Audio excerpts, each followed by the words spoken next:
I've seen a lot of coaches and trainers adopt this drill over the years. I just don't use this exercise. Why? Because I don't really think it does anything worthwhile relative to getting other exercises that I could spend time on that better work on hip mobility. It's almost like too relaxed. There's really not much you can get out of it, regardless of even how you have your legs, even if you're way out here, right? Here's what my thought process is, because I'm not telling you to stop doing this exercise, and I'm certainly not saying any coach or doctor or physical therapist or whomever who uses it doesn't know what they're talking about. I'm saying if you train with me, I don't think this exercise, the juice is worth the squeeze. I think there are other ways to work on what this is really intentionally, or which is supposed to do, which is hip internal and external rotation, right? This hip is internally rotating, this one is externally rotating. But there's really at no point, I think that's why these people like it, it's sort of like so easy to do, but you're really not able to push the range of motion to a point where you're working just within or beyond your threshold while you're still able to own the position. If that's all you can do and you've got super limited hips, then great. And so I'm not saying there's zero context to work with it. I just mean in general as sort of a go-to mobility exercise, which is normally how I see it used. I'm speaking generally. Speaking generally is not speaking universally. Let me give you some alternative exercises that to me make more sense. I'll show you a few top ones that are my go-to movements. This is actually a little bit of hip extension as well, as we do with these hip rolls. So I'm stretching the hip flexor as well as getting a little bit of hip internal rotation there.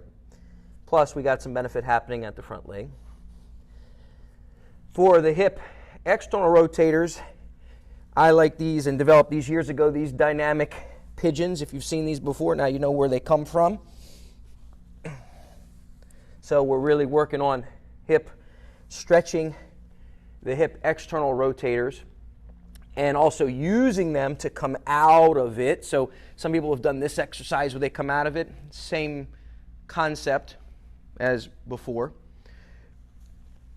You can do a hip flexor stretch where you work on internal rotation at your hip while you do your hip flexor stretch, which should increase the stretch of your psoas a little bit more.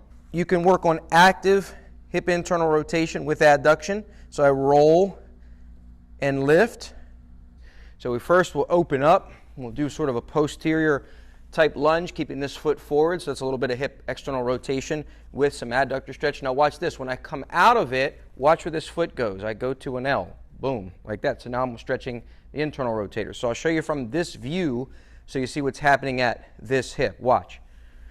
So we go here. So I'm in hip external rotation, especially this leg. I keep that foot turning forward. What people with restricted hips will want to turn that foot. You want to keep that foot from turning. And then as they come out, watch, I just go here. Don't force anything. So that's working on hip internal and external rotation. This is probably one of my favorite hip internal rotation drills. All I'm doing here is, look, I have an NT loop attached around my right thigh, all the way up high on the thigh. Don't worry, guys, cash and prizes will be safe and out of the way. So if it's in your right leg, turn to the left. Keep turning, left, left, left, and then wind up. Now it's underneath my butt cheeks. All right, see, I use very highly scientific anatomical terms, right? And now look, all I do is I'm working on hip internal rotation of my left hip. The band is stretching and resisting me as I rotate this way. That's hip internal rotation on that hip. Yes, I'm internally rotating on this hip, but I don't really have any weight on it.